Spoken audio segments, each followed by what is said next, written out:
Too late for sorry. Riley never expected one mistake to destroy everything she loved, but it did. She and John had been together for years. Their friends called them unbreakable, and Riley believed that too until the night she crossed a line she could never undo. It happened at a friend's party. John was out of town for work, and Riley felt lonely, frustrated, and angry after another week of short calls and broken promises. When Marcus, someone she barely knew, flirted with her, she didn't push him away. The alcohol, the music, the unresolved emotions, it all blurred together. And in that moment of weakness, she betrayed the one person who trusted her most. The next morning, the guilt hit her like a storm. She confessed everything to John the moment he returned. Her voice shook as she spoke, expecting tears, maybe yelling. But John just stood there, frozen, silent. "Riley, why?" he finally whispered, his voice breaking. "I would be done anything for you." She reached for him, but he stepped back. "I made a mistake," she pleaded. "A stupid, horrible mistake. But it meant nothing. I swear." John shook his head. "It meant enough to destroy us." He packed a bag and left the apartment that same day. No dramatic goodbye, no final argument, just a quiet ending to what they had built. But Riley refused to let it end. Over the next weeks, she called, texted, sent long messages explaining everything: the loneliness, her fears, how she felt them drifting apart. She promised she would change. She promised she would fight for them. John read the messages, but never responded. So Riley tried harder. She waited outside his workplace just to see him. She wrote him letters. She tried talking to his friends, hoping they would convince him to meet her. But every attempt only pushed him farther away. One evening, she finally saw him walking home. She ran up to him, breathless, desperate. "John, please, can we talk? Just 5 minutes." He looked tired, or not angry, just exhausted from the pain. "Riley," he said softly, "talking won't change what you did." "I love you," she whispered. "I'll spend the rest of my life proving it." "You should have thought about that before," he replied. "I can't trust you anymore." His words hit her harder than any shout could. Riley watched him walk away, her heart collapsing with every step he took. She wanted to chase him, to scream, to beg again, but her legs wouldn't move.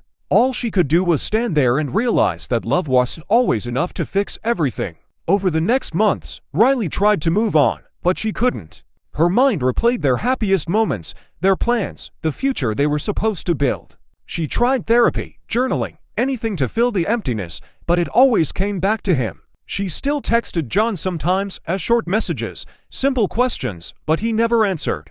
He wasn't cruel, he just couldn't go back. And Riley finally understood the truth. Some mistakes can be forgiven, but some change everything forever. John chose his peace. Riley chose to learn from the pain. And the love they once shared became a memory of beautiful, fragile, and irreparable. Weeks turned into months, but for Riley, time barely moved. Every day felt the same, heavy, quiet, and full of regret. She still checked her phone every morning, hoping for a message from John. Even a simple "I'm okay" would have meant the world. But the screen stayed empty. Riley never realized how much she depended on his presence until it was gone. His toothbrush missing from the bathroom, his jacket no longer on the chair, the empty side of the bed, every detail hurt like a fresh wound. But she didn't give up. Her last try one cold evening, Riley gathered all her courage and went to John's new apartment. She stood at his door, hands shaking, holding a small box with photos, letters, and the bracelet he once gave her. She knocked. The silence felt endless until John finally opened the door. He looked different, calmer, stronger, as if he had finally started healing. Riley's breath caught in her throat. "John, please.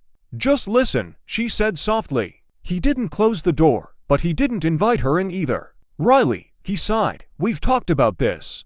"No, I talked. You barely let me explain." He crossed his arms, not in anger, but in tired self-protection. "I listened," he said. "I listened every time you reached out. I read everything. But nothing changes what you did." Riley held out the box. "These are our memories. I don't want to lose this. I don't want to lose you." John looked at it, then met her eyes. "You already lost me the moment you cheated," he said quietly. "I'm not the same person I was. And you're not the same to me." Her throat tightened. "But in trying, doesn't that matter?" "It does," he said gently. "Just not enough to rebuild trust." Weeks after Riley's final visit, life didn't magically get better for her. She went through the motions of work, home, sleep, but everything felt hollow. She stopped going to the places they once visited. She stopped listening to the songs they loved.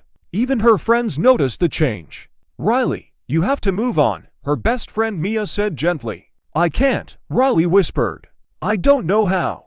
John's new beginning. Meanwhile, John slowly rebuilt his life. He focused on his job, started exercising again, and even joined a photography club as something he always wanted but never had time for. One afternoon, during a club meeting, he met Sophie. She was warm, thoughtful, and had a calm presence that reminded him of peace.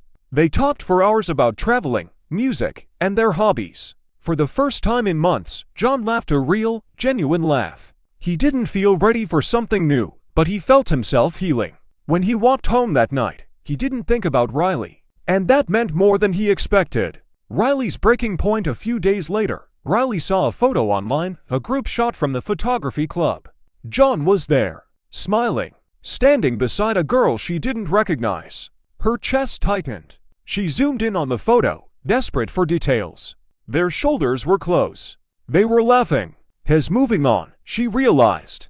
And she wasn't. That night, Riley hit her lowest point. She threw her phone on the couch, covered her face with her hands, and let herself collapse.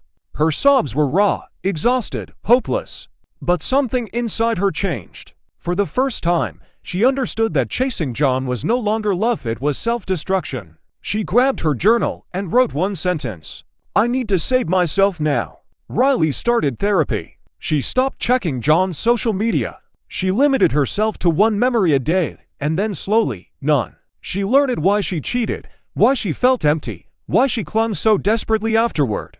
It wasn't about John anymore, it was about healing the parts of herself she ignored for too long. Months passed, and she began feeling lighter. She laughed again. She painted again. She even went on a few casual dates, not because she wanted a relationship, but because she was finally learning to live without guilt. One sunny afternoon, Riley stopped by a bookstore. As she walked toward the exit, she froze. John was standing a few steps away, holding a camera bag, and beside him was Sophie. For a moment, the world went quiet. John saw her. Their eyes met. Not with anger, not with bitterness, just a soft, distant recognition. Riley smiled, a small, fragile, but real. "Hi, John," she said quietly. "Hi," he replied, with a gentle nod. Sophie smiled politely at Riley, not knowing their history. Riley took a breath. This time, she didn't hope for anything. She didn't beg. She didn't break. "Take care," she said. "You too," John answered. As they walked away, Riley felt something she never expected. Not the kind she begged for, not the kind she cried for, but the kind she earned by finally letting go.